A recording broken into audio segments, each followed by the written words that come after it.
Okay, for the good guys, as I mentioned, it is that are people who are using or who are hacking skills. Okay, in order just to discover some vulnerability that are that can be found within an organization systems in order just to endorse the security of such system. You can find as another type of, let's say, profile that can be categorized as a hacker, or they are amateurs. Okay, مبتدئين, or they are more descriptive in scripty kiddies or script kiddies. Okay, these are people with no knowledge, with no skills in hacking, but they, for instance, they did found some tutorial on the net, or they search on the net how to step by step how to do some attack or some hacking into some, let's say, some specific system, and they are trying step by step, and in order just to manage to get their first, let's say, experience in hacking. These are script kiddies or مبتدئين. We can have the other type of uh, people who are criminals. Okay, these are people who are conducting illegal activities, and their objectives is to gain financial money, for instance. Okay, financial gain, to get money, to extract money from people, to blackmail people in order just to ask them, for instance, a ransom, and so on. So these are known as criminals. We can have other types of people which are known as suicide hackers. Okay, these people, they do have as a target is to destruct, okay, the destruction of some specific systems or websites or whatever. They don't think about, let's say, what will be their punishment if they are discovered. Okay, they are suicide people. Their idea is just to break down, to shut down some specific, let's say, systems, without worrying about any if they will be caught or not, or they will be punished or not. Okay, and you do have the other end, you have ideologue or hacktivist people. These are people who are, let's say, motivated by a political idea. Okay, you will find something, for instance, people who have, let's say, some political, uh, let's say, ideas. Okay, and they want to express their political ideas. Okay, what they will do, for instance, maybe they will hack some websites and they will put their slogan, their, let's say, uh, whatever they want to express, let's say, their political views, and they are this is the idea about, let's say, this type of people, which are known as, let's say, the ideology is the main reason for hacking. Okay, it's not for let's say they do have something against a company, or they want to get financial gain, or to get some money. The idea is to express themselves because they didn't find the way how to express themselves. So the only way is to hack a website, let's say a newspaper or TV website, and they will broadcast their message or their political message into that, let's say, website or TV show or whatever. So these are the type of people that are known as hacktivists or ideologues. Now, in terms of the principle, if we go back now, how you can control, let's say, the access to any system. Okay, that's what is known as the TAP, or technical, administrative, and physical. You can, for instance, in terms of technical, you can use software or hardware devices in order just to control access to the system. Okay, and this is, let's say, the idea about, let's say, the technical can be viewed by from, let's say, the hacker perspective, and as it can be looked from the attacker from the defender perspective. Okay, as a hacker, he will search for, let's say, the software and hardware devices in order just to try to penetrate, to infiltrate those devices or those softwares. From the perspective of the security guy, he needs to go to the software and tighten and make that software hard, more secure, and make that hardware device more secure in order just to protect it from any penetration, from any attack from an attacker. So these are, let's say, the things that can be used by both guys, let's say the attacker and the defender of that system. We do have also, beside the technical, we do have administrative. Administrative What is administrative? Anything that is under the umbrella of, let's say, you can find the policies and procedures. Any policy, any procedure you set up within an organization, it is considered as, in order just to secure that system or to secure the network, it is considered as an administrative thing, because when you talk about policy and procedure, these things are can be managed on the computer. When you, for instance, when you create file and you say that this file has some specific permission, okay, whether it is allowing people to access it or denying people to access it, and you do that in computer. Okay, you specify which user can access this file, which user it can be denied access to that file. It is an administrative task that you do on the computer, for instance, on Active Directory, where you do have a user's permissions and user's account, and you set up your policy, even for the same policy, for instance, when you talk about password, for instance, creation, you set a policy that the password should be with some specific length, with some specific complex, and so on.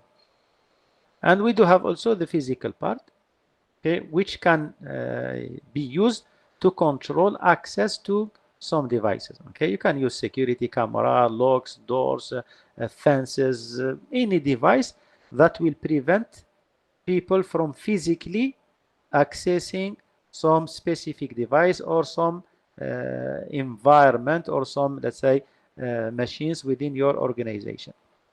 So these are, let's say, the things that can be used to control access to any system from the technical perspective, from administrative perspective, and from a physical perspective. And they can work all together as a layer of defense. Okay, you can have sometimes you will find if there is any lack in any layer, this can be, let's say, a disaster. Okay, let's say, for instance, you have technically secured your network, you have set up a secure policy and procedure, but you left the physical one, you missed it. Okay, you left the server in an open room. Anyone can get inside that room, and even if they cannot access, let's say, to the software inside the server, what they can do, they can just damage the software, damage the server itself physically. That means there is no, let's say, benefit of having technical and administrative with those physical, and so on. Okay, that means when you try to secure something, you need to look at the security from the technical, administrative, and physical aspect in order to have all in one. Okay, because everything is tightened, and security needs to be, because any hole, any vulnerability, small vulnerability, can cause a big harm to your system and to your computer. Now, when we talk about the hacker mindset, okay, hacker mindset means what when the hacker hacks the system, okay, how they think, okay, what is their argument? Anyone can have an idea, Shabab? Yes? Yes, Doctor. First, we have to gather all the important information about the victim or the target No, not machine. this one. No. How a hacker Yeah. think? Okay, when they Ah, hack a system, what is their argument? Why? If you ask, let's say, if you catch a hacker and you ask him, why did you hack that system? Okay, there will be either different views. Okay, there will be yes, different views in based on the hacking. Anyone or any different hackers will say maybe something different. So what can be, let's say, one of the argument that a hacker can give to give a reason why they hacked or why he has hacked that system, for instance? Maybe someone uh, hired him Maybe someone hired him. Yes. or trying to take steal revenge. information. Yeah, make a revenge. Yes. Maybe Any because other? he just can't do it. He has He the can. ability to. He wanted to try it. This is what you mean, Yeah, Nabil? yeah, Okay. he Yes. wanted to Yes. try it. Okay. Anything else, Shabab? Make up a name for himself, so he Yes. knows. Good. Yes. Okay. These are some reasons. Okay. Sometimes what you do have, sometimes there is what is known as a victimless crime. Some people will consider it as this is not a crime.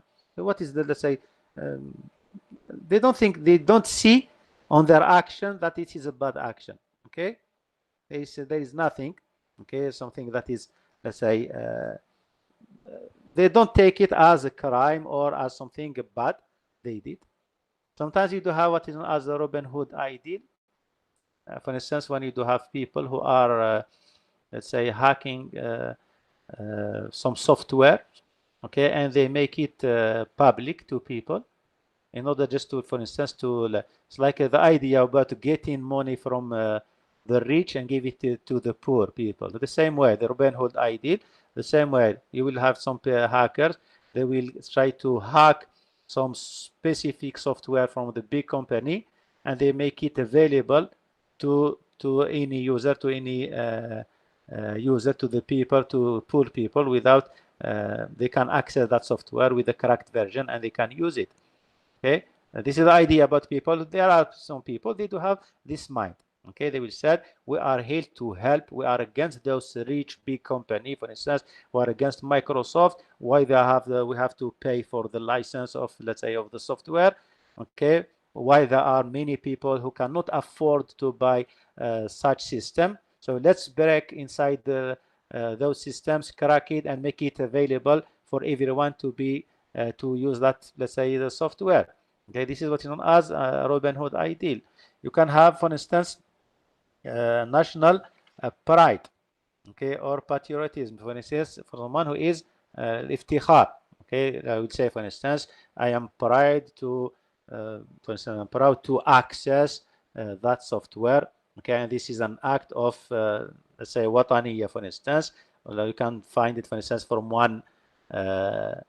Let's say people from one country, they will attack another country's website, and they will say this is, let's say, it's like an iftikhar. Okay, you, for instance, you are making your national patriotism that you did and you manage. You are people of XYZ country are clever and they manage to access and attack a website of that specific, say, organization in that specific country. So this can be one of the mind that is how a hacker can think.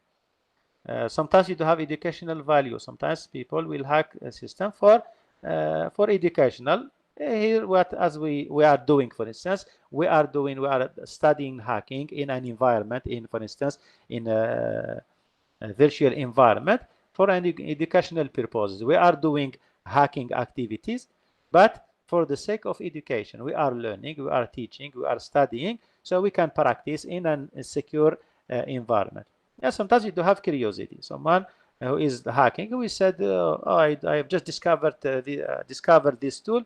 Let's try it. Let's have a try and try this tool to, for instance, to PSU website and see whether PSU is secure or not. XYZ machines or website is secure or not. Just by curiosity. You don't have any, let's say, bad idea or gaining any specific benefit, just for the sake of curiosity. You want to see how it does look, how it does work, whether that XYZ machine or system is secure or not. That's all. Yeah, these are, let's say, some hacker mindset. Now the motivations. The motivations, you need to have the means. You need to have, let's say, the tools what on your hand in order to do hacking. You need to have something that is, let's say, that you can use it to do your hacking activity. Okay, that means you should have skills. You should have devices. You should be connected to the internet. You should have some specific programs. Anything that can be used as a means, as a way. Okay, to undertake your attack, to do your hacking. And you should have also the motivation. As we mentioned, the motivation is based on the types of people hacking, the mindset of the hacker, okay, which is the, if you have, let's say, motivation for helping poor people, that means you will you have strong motivation from yourself, your point of view, and you are motivated by that objective. And of course, you should have an opportunity. What is opportunity? When I talk about opportunity, Shabab? Upon vulnerability. Now, Open vulnerability. Yes, any kind of vulnerability. That means even if you do have, for instance, you have the way, you have the tools, you have motivation, but you are waiting for an opportunity. You are waiting for, let's say, that secure system to be, for instance, to have, let's say, vulnerability or a hole. For instance, that gate was closed, and you were just waiting for that gate to be open in order that gate to be open in order to get inside that room, for instance. So this opportunity, because if you don't have the opportunity of an open port or an open door or an open system, you cannot access it, for instance, remotely. Some gain, some motivation. Sometimes you can have a beneficial contribution.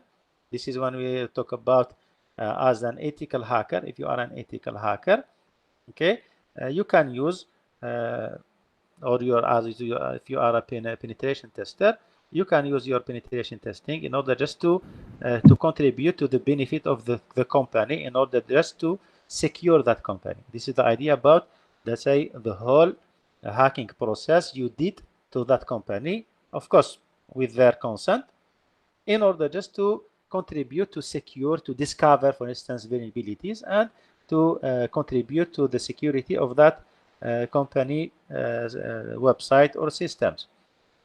Status, sometimes you do find someone who wants to create a name. Okay, makana, when you talk about status, is the makana within a society. You need to create a name. You are someone who is not known and you want to be publicly known. You give yourself XYZ hackers with, let's say, a big name, and you manage to hack, let's say, some, for instance, some newspaper or TV website, okay, and you put your name, of course it is a nickname, and you say XYZ Tiger or hacker or black hacker is the person who has hacked you, and you want to have people talk about you in the newspaper, on the TV, and so on. So these are one of the people who they do have this mind, okay, they want to be, because as we say, they were nakira, okay, no one knows about them, and they want to be a mashhourin, for instance, celebrity. From that perspective, they will hack some website and let's say be a celebrity, or at least people will talk about that action or that activity or hacking activity. Some, as we mentioned, with, let's say, people who have, let's say, some ideology, some political opinion, for instance, okay, these are most of people, these are activists or ideology, they are nationalists, for instance, or they work for some nation, let's say, nation state, in order just to show that they are part of that, they do have that ideology, they want to express themselves, and this is the idea about why they hacked that system. In the other part, we do have people which is really, as we mentioned at the beginning, okay, these people are criminals. Okay, criminals, they hack for getting money. Okay, there is no ideology, no beneficial contribution, no sales. They don't care about anything. The only thing that they care for is how to gain money, how to extract money from people, from companies. So they hack, like, for instance, the ransomware attack. Okay, they just encrypt all the files, and you have to pay a ransom in order just for them to send you how to decrypt the data, and you can access again your files. So their idea is just to get the money, okay, without any other, let's say, motivation. As the history of computer hacking, okay, it started by mainframe hacking, where in the 70s, where you have those big computers.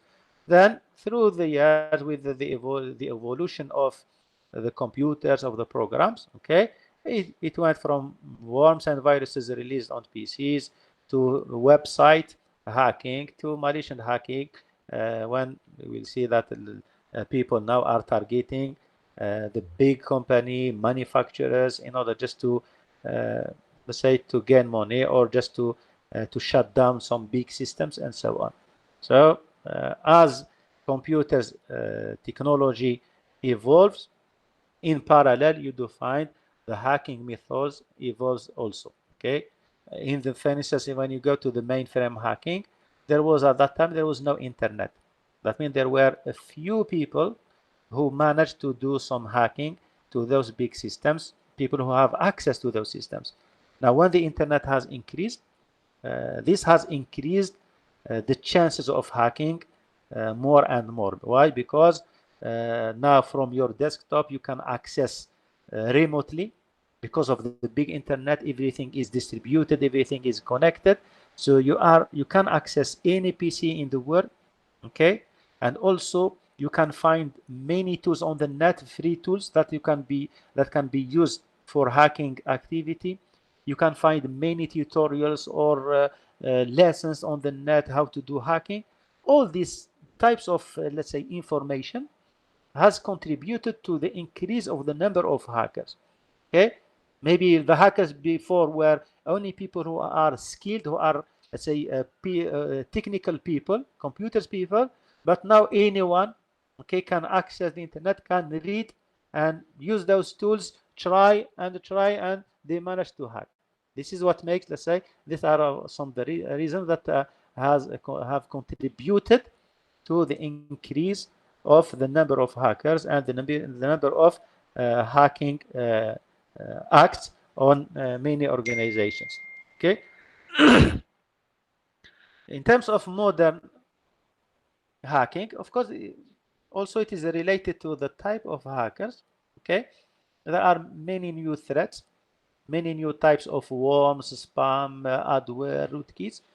This has increased. Okay, these are modern things, because when you talk about the worms and viruses in 80s is different from the worms and viruses that are in 2020. Okay, these now are more, say, modern. Let's call it them a modern worm, modern virus.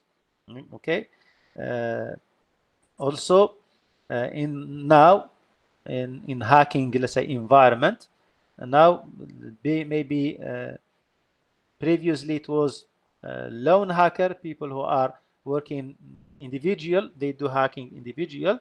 Now you can find on the net or in many, let's say, there are many organizations, many people have grouped themselves into some different types of groups, and they give the name to that group, okay, and they act all together as a group. Okay, they target everyone who has specific skills, for instance, and they work, they collaborate with each other in order just to launch. They plan their attack and they launch an attack against an organization. They exchange the information between them and they work as a group of hackers. Okay, this is let's say this is a modern hacking now.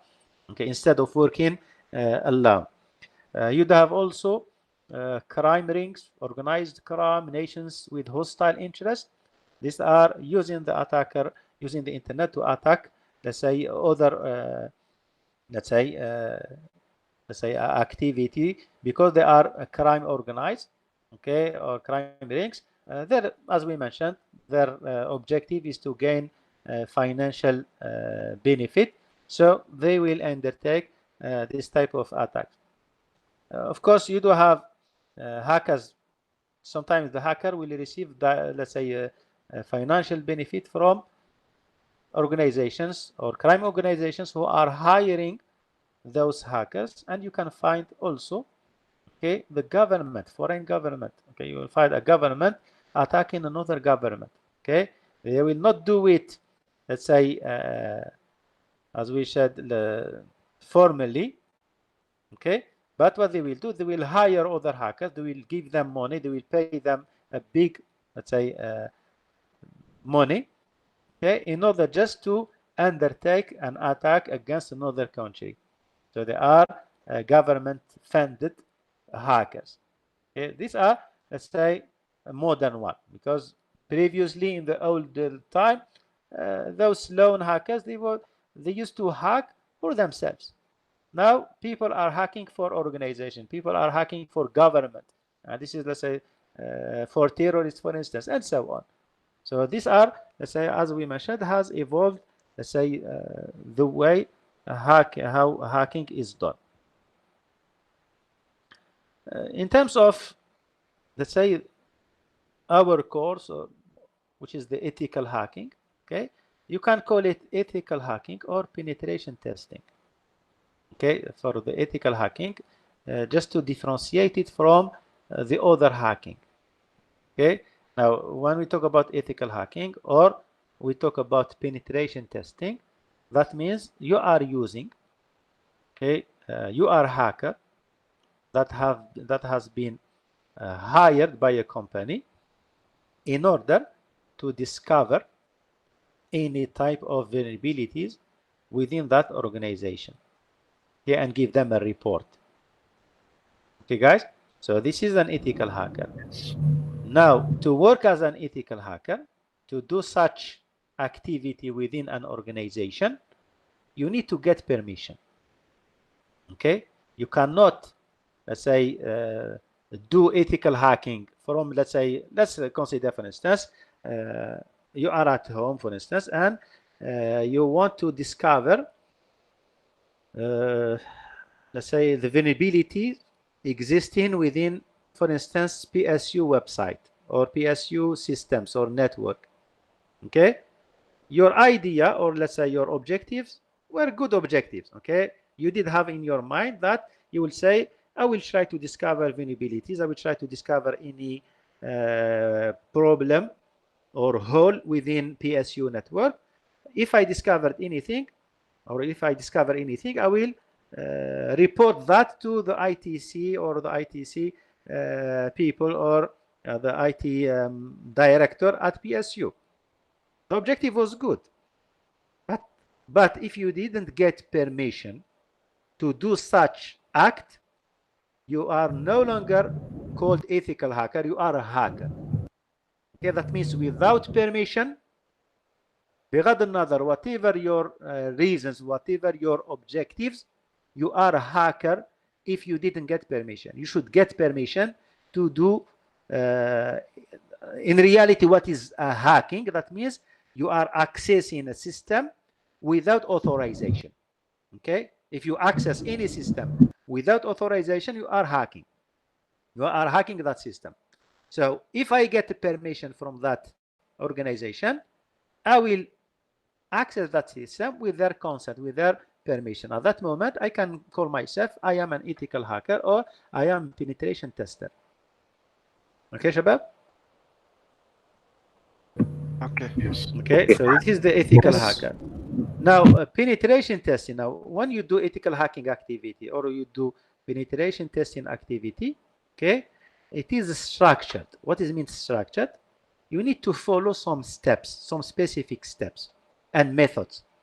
Okay, now those methods will be used for investigating, for searching within that organization and uncovering. If you do have try to discover, to put, let's say, it's like you are removing the dust on some specific, let's say, area of that organization, in order just to verify whether that specific areas, that specific system has a hole or has a deficiency or vulnerability.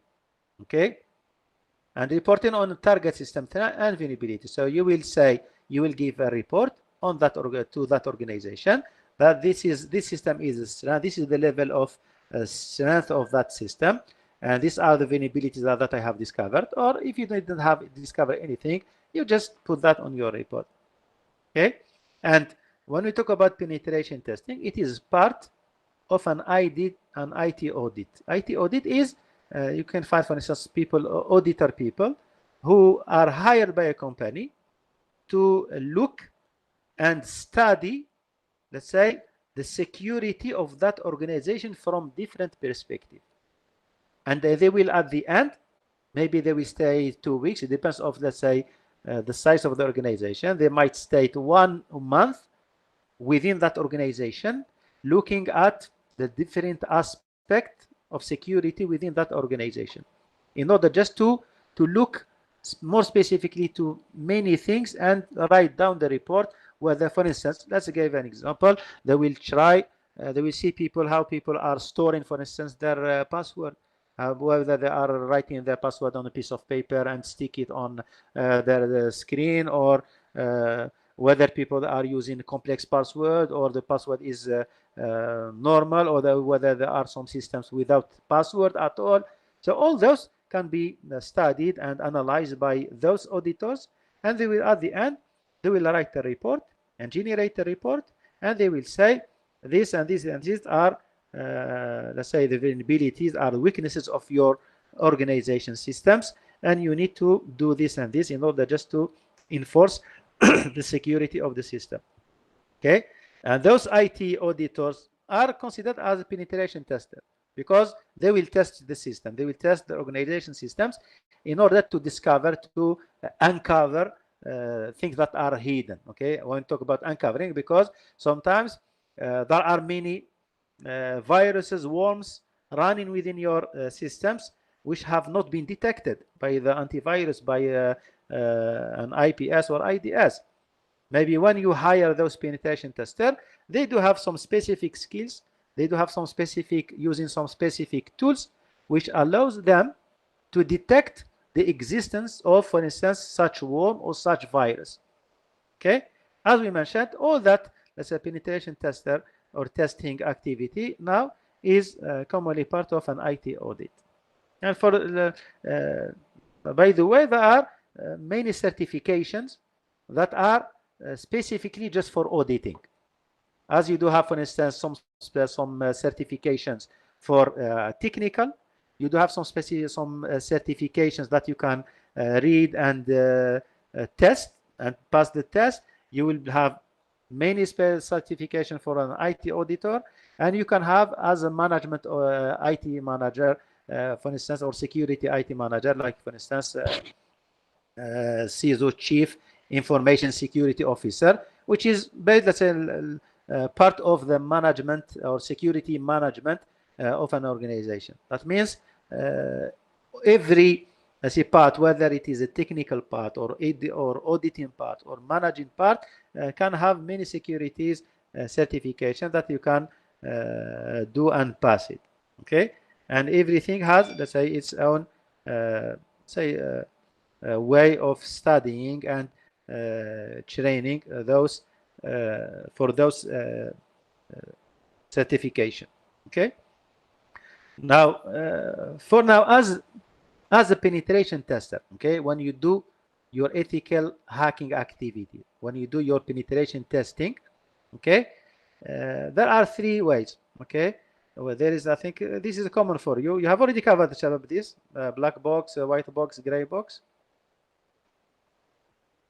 Yes, doctor, we did in the Yeah, we requirement, I have think. Yes, that's for the testing, for the software engineering. And the same way, yes, the Yeah, we same way got the scores. for others have done it in fundamental of security, so for O1, I think. Did you cover CYS for O1? Yeah, We covered Yes. it for O2. we studied briefly.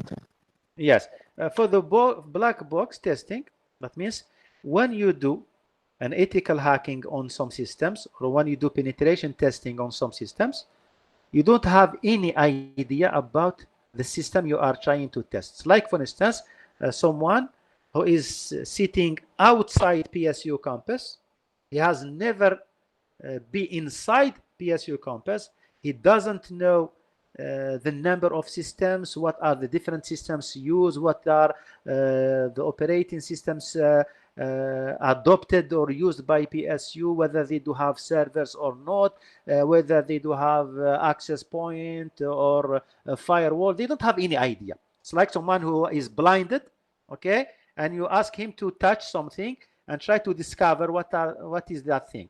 And the same way for the black box testing, okay, you have no prior knowledge of the system you have been given to test, and you try to discover it. Okay, it's like I give you, for instance, I will tell you that within my room I do have a PC. I don't tell you, even I don't tell you it is a PC. I will ask you, okay, I will tell you to sit outside my room and try to discover whether, okay, I will not tell you that I do have a device. Even I will ask you just, can you verify, can you discover whether there are or there is a system or a device inside this room, okay, and what type of, if it does exist, what type of device it is, okay? Because you don't know. You are sitting outside, the door is closed, and you do your testing in order, there are many ways to do it, in order just to verify, to try to discover what is inside. This is what is known as a black box testing, okay? So you don't have any idea, and this is the way how hackers are viewing the system. People who are sitting, let's say, in another country, for instance, and they want to attack your computer at home, okay? They don't know that you do have at all a computer at home. They don't know even, let's say, the IP or any type of information about the existing devices at your home. And they will try many ways to try to discover. This, in this case, on this scenario, we are saying that this hacker are a black box. Okay, but because here we are talking about ethical hacking, that means we call it black box testing, because you will test as a pen tester, you will act like a real hacker who has no prior idea about the organization systems. And when you are hired as a penetration testing, the management can tell you, we will not give you any type of information about our systems. You are hired, do your test. We don't care about how you do it. We want to, at the end, after 1 month, we want you to give us a report to tell us exactly what you have discovered. If that guy with no prior knowledge, with no information, manages to get to know exactly what type of devices you do have within your organization, the type of operating system, and all the stuff related to the IT, that means you do have some hole. You have a weak point, you have vulnerability, which helped that guy to get such information, because we didn't give him anything. This is the black box testing. Contrarily to the black box testing, you do have the white box testing. Okay, that means you hire that pen tester guy or the ethical hacker person, and you tell him, look, we do have, this is the list of the devices we do have. This is the inventory of the devices we do have. The device, the PCs we do have with their corresponding operating system. We do have a firewall with specific model, and so and so and so.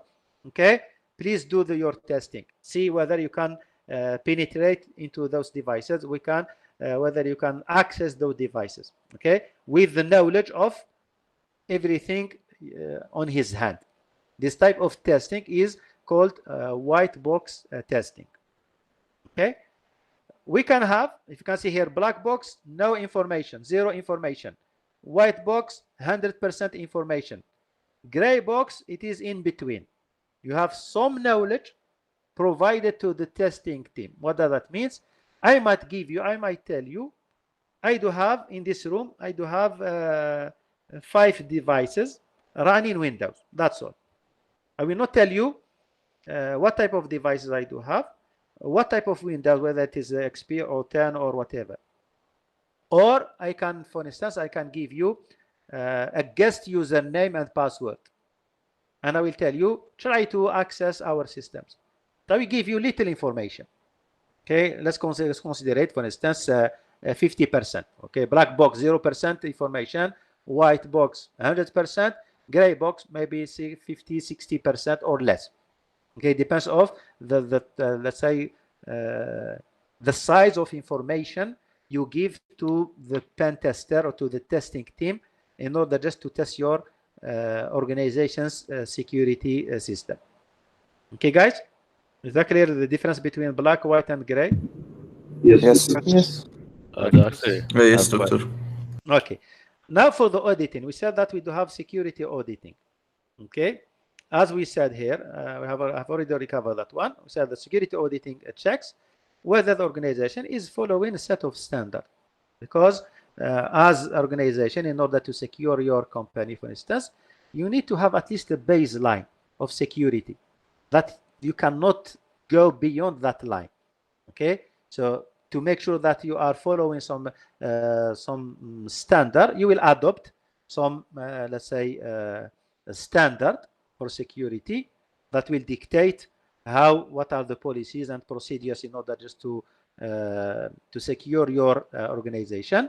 And this is, let's say, what is known as security auditing, whether you are following some specific standard. This is what, let's say, some companies will do in order to get accredited. For instance, they will hire people, okay, professional people or security auditor, and they will ask them, can you please verify whether our security policies and procedures within our organization is abiding to, let's say, the standard ISO 2001, for instance, standard.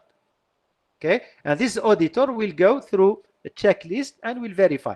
Okay, will verify within your organization whether you do have this and this and this and this. If it is okay, they will just give you, let's say, accreditation. They will stamp your company as this is an ISO 2001 or 2027. It depends on the standard you are following. Okay, this is an auditing. On the other hand, we do have vulnerability assessment. Vulnerability assessment will focus on discovering the vulnerabilities in the information system. Okay, here for the security auditing, it is related to the policy and procedures, or related to security procedures. And for vulnerability assessment, okay, they will try to discover whether your system has some types of vulnerabilities. However, they will not tell you how that vulnerability can be exploited. Okay, or for instance, what will be the damage, okay, induced to your system if that vulnerability will be exploited. But at the end, okay, they will give you, let's say, the name of vulnerabilities. For instance, they will say you are using Windows XP and you do have this type remote desk control vulnerability that does exist in Windows XP, for instance. And they will not tell you, for instance, how a hacker can exploit that vulnerability, because it is vulnerability assessment. It's like you are looking for the existence of vulnerability, and you will write a list of vulnerabilities existing within that company's system.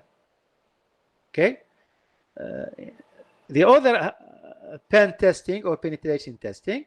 Okay, here, what you are going to do, okay, you are going to follow some methods, okay, or approach to assess, let's say, what has been done by the security auditor and vulnerability assessment. Okay, you will gather the information about the security policies and procedures. Okay, you gather the different vulnerabilities that have been discovered during the vulnerability assessment phase. That's what you will do. Okay, you will test. That's why it is called testing. Vulnerability assessment phase is just discovering vulnerabilities. There is no testing. It will, as we mentioned, it will not indicate how this vulnerability can be exploited. However, as a pen tester, you will use those vulnerabilities discovered in this phase and try to test how you can exploit them or exploit that vulnerability.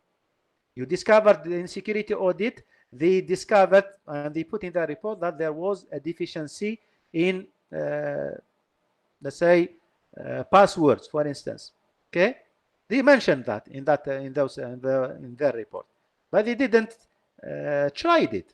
Okay, they just looked. It's like you are looking and analyzing what is happening, and you write down without intervention. We don't do anything.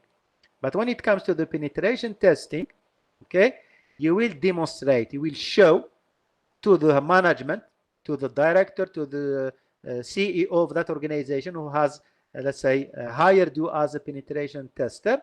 You show them how easy or what are the different ways to exploit that vulnerabilities in order to access that specific system, and how successful the attacker can manage to exploit those vulnerabilities.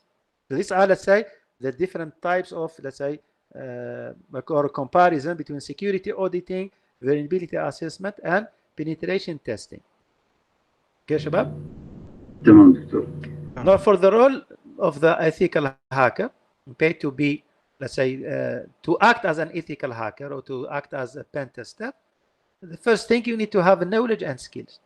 You cannot hack, you cannot, at least you know how to use tools, okay, hacking tools. You have some knowledge about networking, for instance. You have some knowledge about malware, viruses. You have some knowledge if you want to write, let's say, a worm or a virus. You need to have some knowledge about, let's say, programming in specific, let's say, programming language, and so on. At least you need to have the knowledge and skills in order to proceed and to be categorized, or to, let's say, start your ethical hacking activity. Also, you need to understand the hacker mindset. Why? Why we need to understand the hacker mindset, Shabab? To understand how can hacker exploit a loophole or something like that. Yes, good. You need to understand how the hacker think. Okay, if you think like a hacker, like a thief, for instance, you will act like him.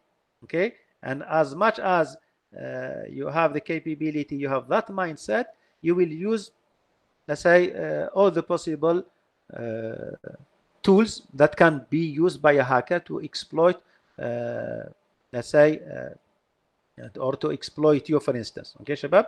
So this is for with regard to the mindset. We can have also, okay, and you need to simulate attacks. When you talk about simulating attacks, that means you need to try that attack in an environment.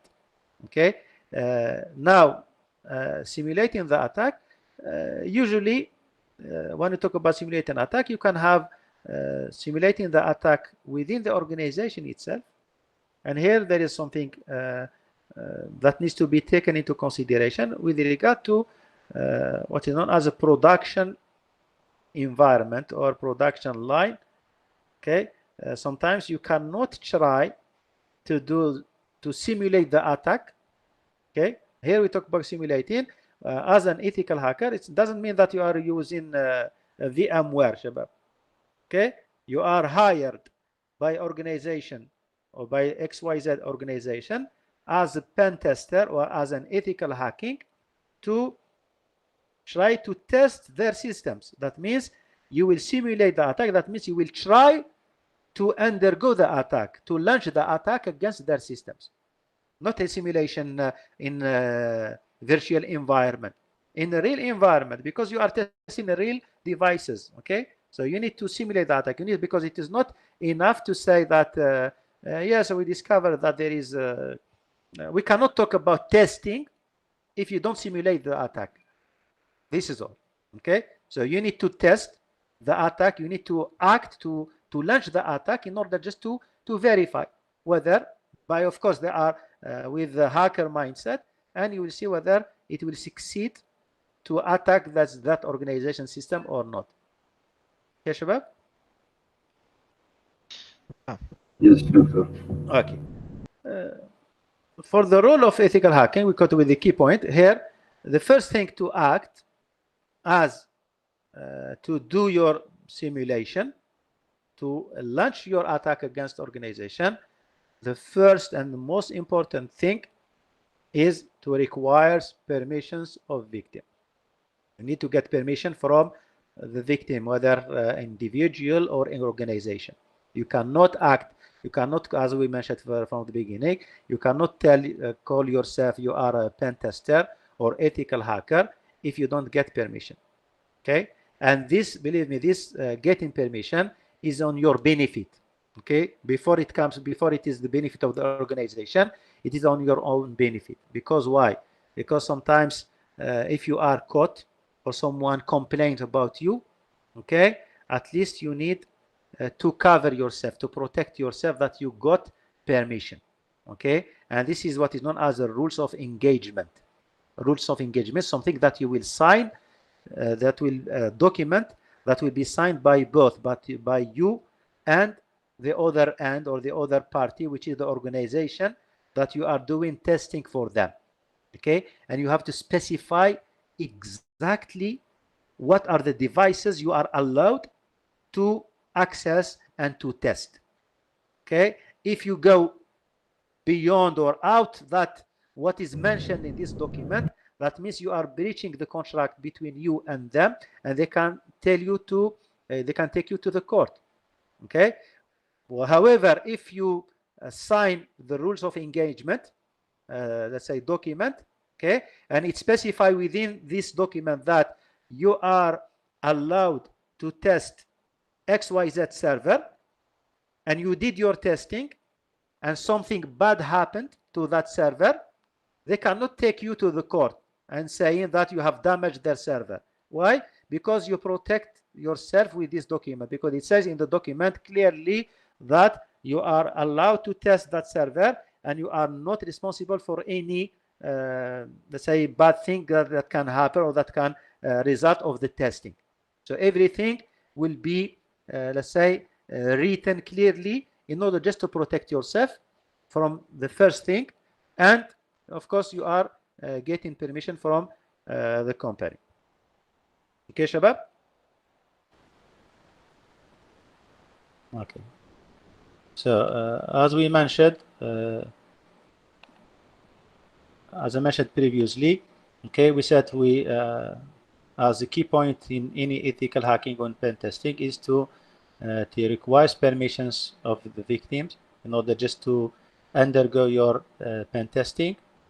You will use the same strategies, the same methods as a malicious hacker do in order just to fully test the system. Okay, you will not say I cannot use these professional tools that is used by a malicious hacker because I don't have the skill or I don't have even that tool. That's not let's say a good reason for not testing the system. You need, as we mentioned, you need to use, let's say, to the extent the strategies used by a malicious hacker. Anything that comes to your mind or you know that a hacker can use to access or to attack a system, you need to try it. Okay. During your pen testing, you need to avoid harming the system, because sometimes when you do pen testing, you can shut down production server. That means that server which is an important part of the company, and that server should be 24/7, 365 days on.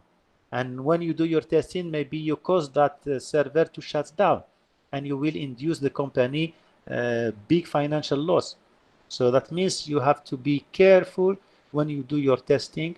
The time you choose to do your pen testing, sometimes maybe you are not allowed even to do the testing during the working hours. You need to do your testing after let's say people has left their let's say desk, their offices, and so on. And you have to be careful in order just not to harm, because sometimes when you try to do testing, maybe you will DOS a server, okay, and that server will no longer respond to the user, which is a bad thing for the company itself. So when you do testing, you have to be careful of not, let's say, damaging any type of systems. As I mentioned, establish rules of engagement, okay, in details, Shabab. When we talk about the rules of engagement, it is in details, not let's leave it vague. Don't say, for instance, you have permission to access that PC. No, or to test that PC. It is not enough. You have to specify what type of test you are going to do on that PC, what type of resources or tools you are going to use to access that PC. So you will tie yourself to specific tasks or actions to be done on that PC with specific tools. Because in case of something happened, okay, at least you have specified that within that rules of engagement. Because of, for instance, you have, let's say in the rules of engagement, you specified XYZ tools, okay? Then you, during your pen testing, let's say an idea comes to your mind, and to use another tool that was not specified within that document. And you tried that tool and you damage the server. You will be taken to the court, Shabab. You have to pay for that.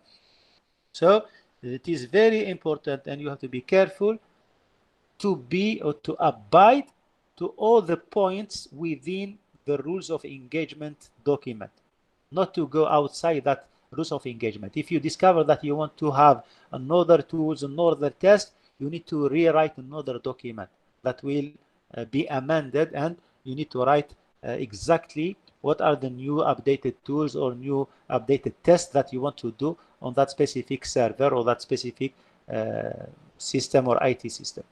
Okay, need advanced knowledge of hacker techniques. Okay, as we mentioned, you need to have the same strategy. That means the same steps that is followed by a hacker.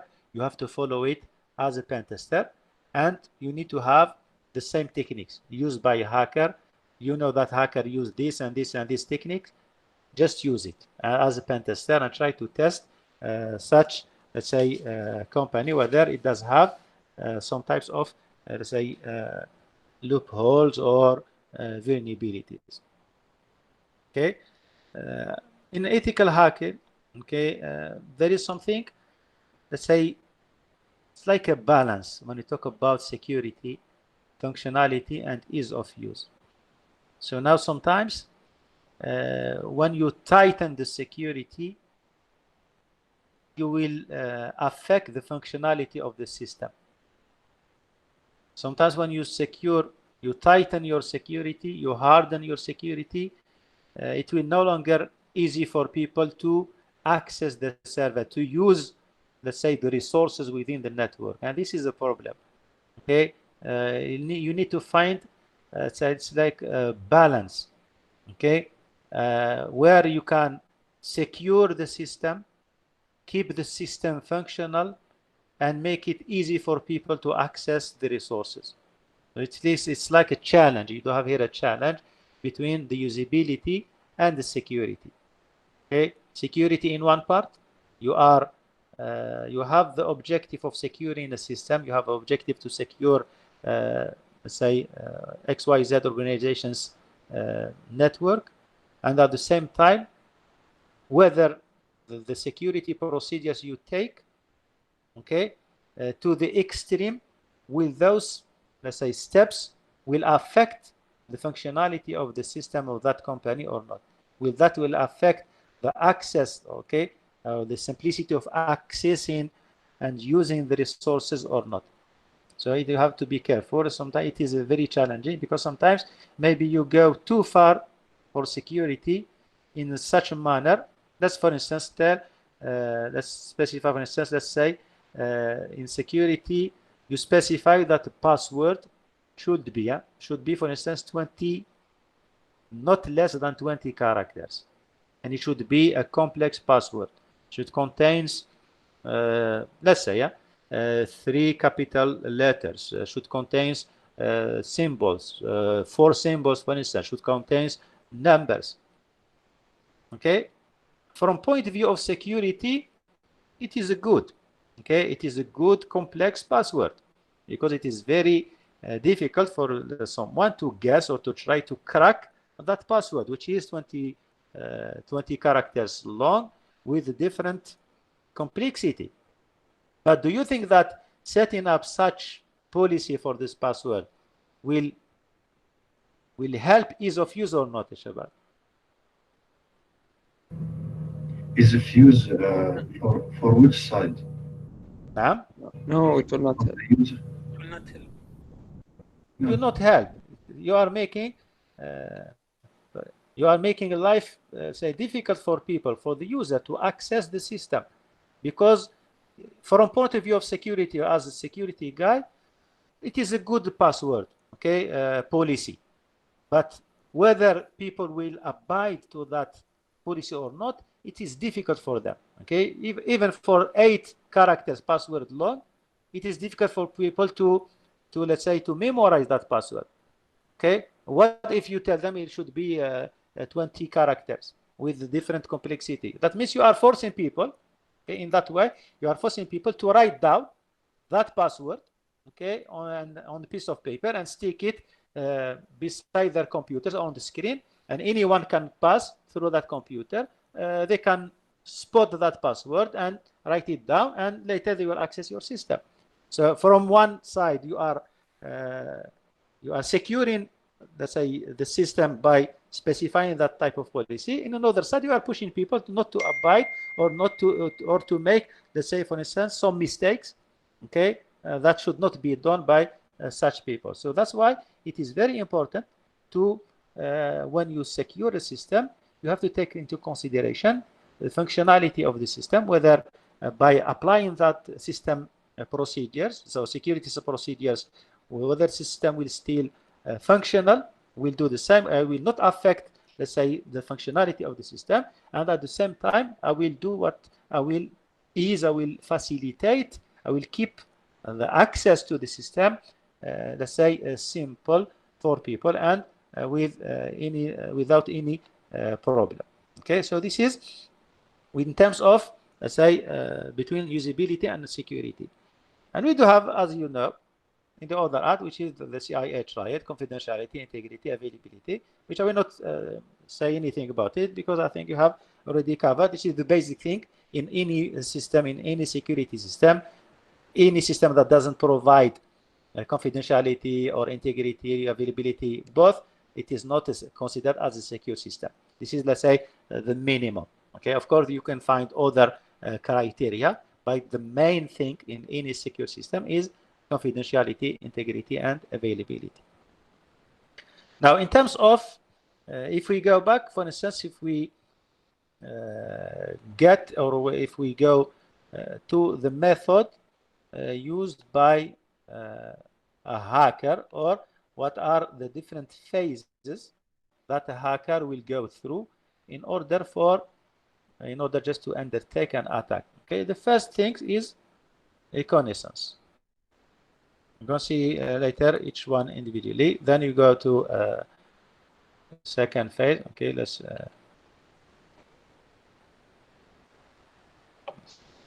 we need to have scanning. We can have gaining access. Okay, you gain access to the system.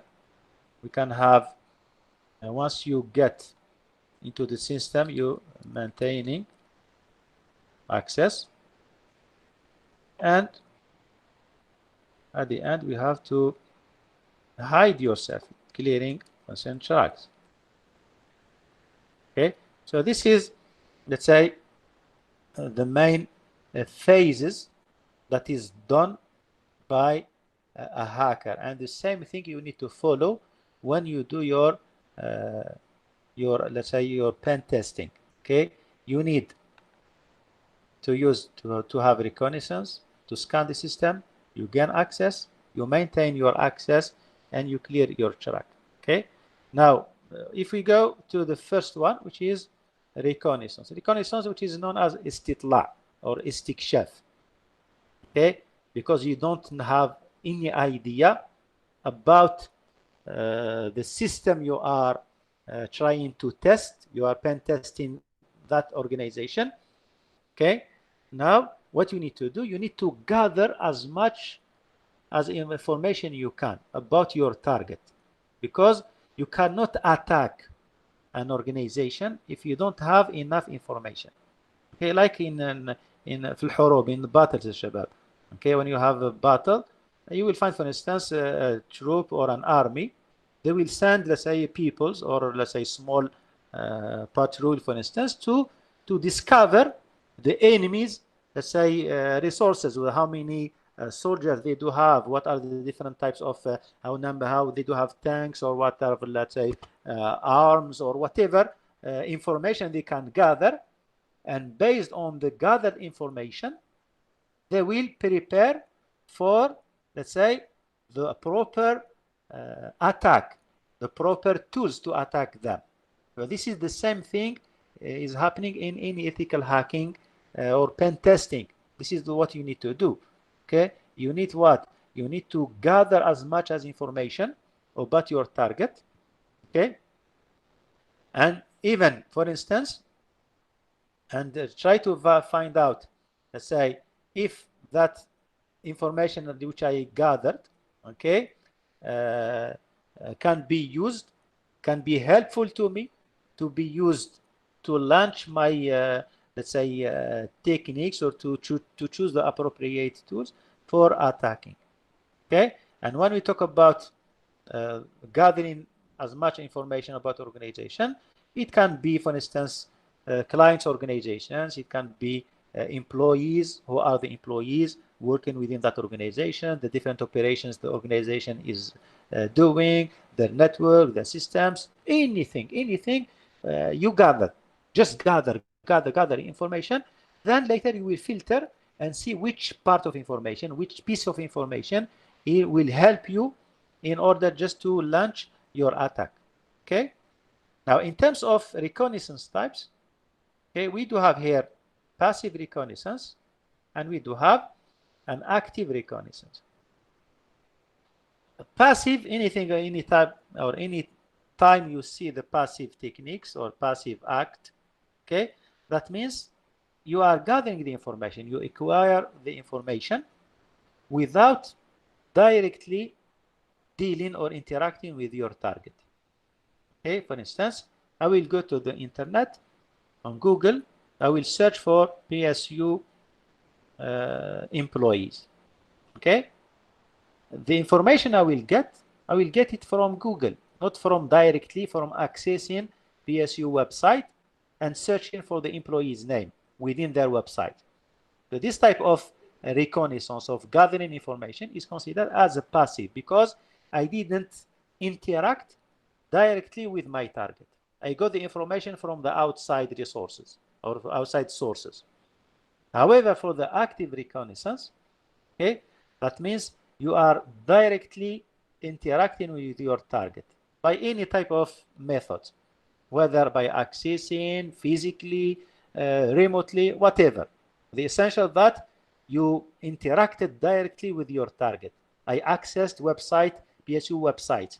I went physically to PSU campus. I entered inside HR department. I got the information for them. So I interacted directly, physically, remotely, whatever the means, the method you are using, but you have interacted with your target exactly.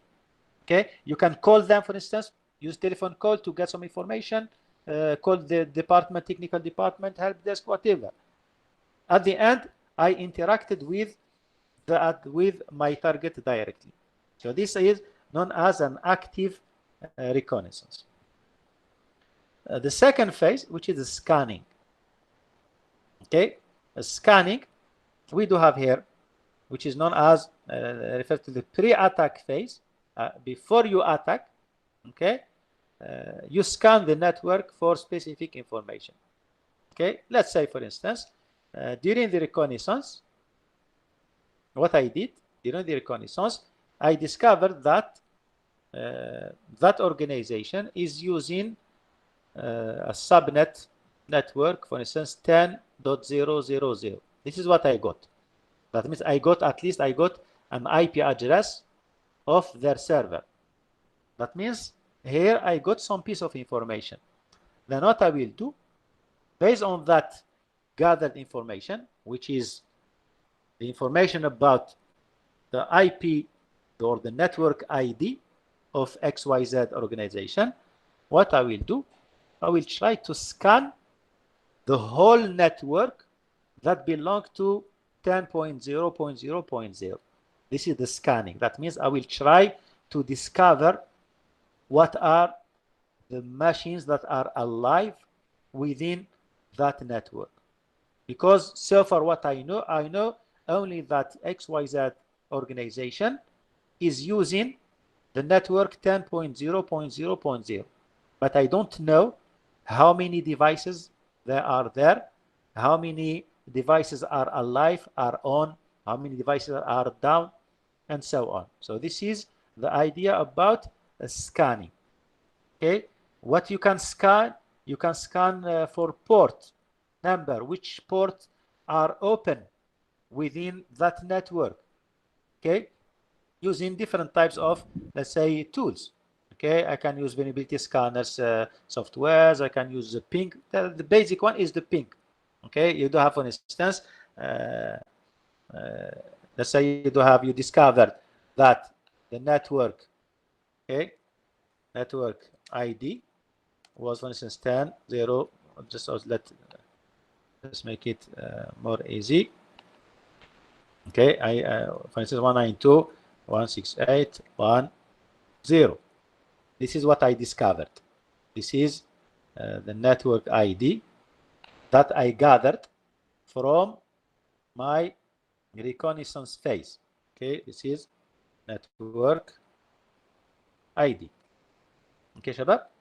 So what I will do, this is during reconnaissance. Okay, let's say this is during reconnaissance. I gathered the network ID information, which is 192.168.10 by somehow. Okay, I will not tell now how we can get it. When we, inshallah, we will specify. We will have a dedicated chapter for reconnaissance, for scanning, and so on. So let's say you got this piece of information. Then when you go to the phase, okay, the next phase, which is scanning, okay, at this phase, what I will do, I will go through, I will use, for instance, ping, okay, 192.168. Can anyone guess, Shabab? The range that I need to scan to try to discover, because here, let's say, if I give you, for instance, if I tell you this is 192.168.10 network. Okay, this is what you got. But inside it,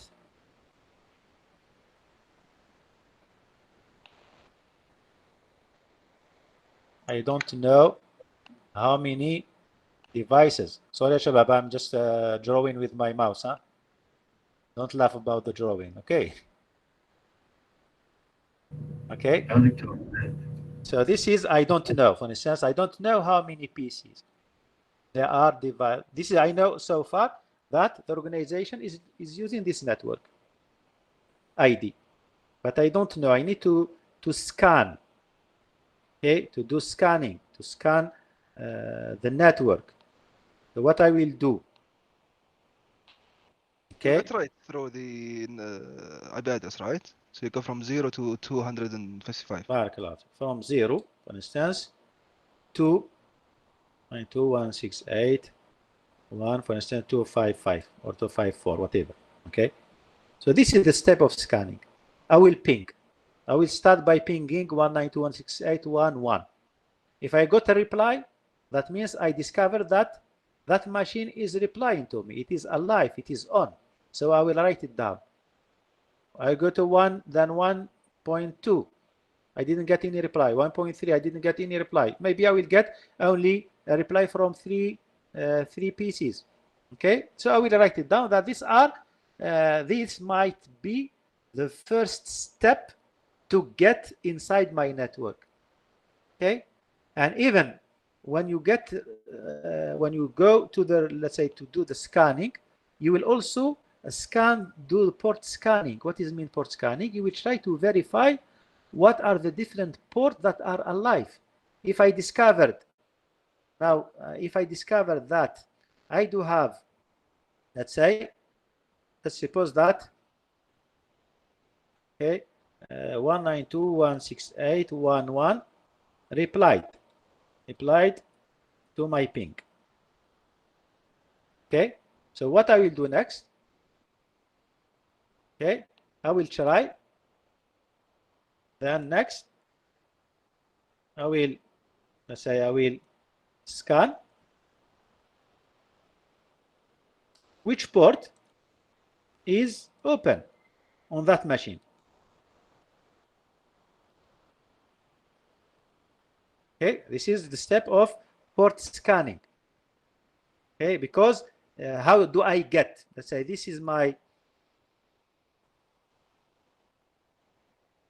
192. Okay, I got a response which is alive. Then I will verify how can I get inside that machine by verifying which port is open. Maybe this machine has, okay, maybe, yeah, I will say, maybe the HTTP port, which is port 80, is open.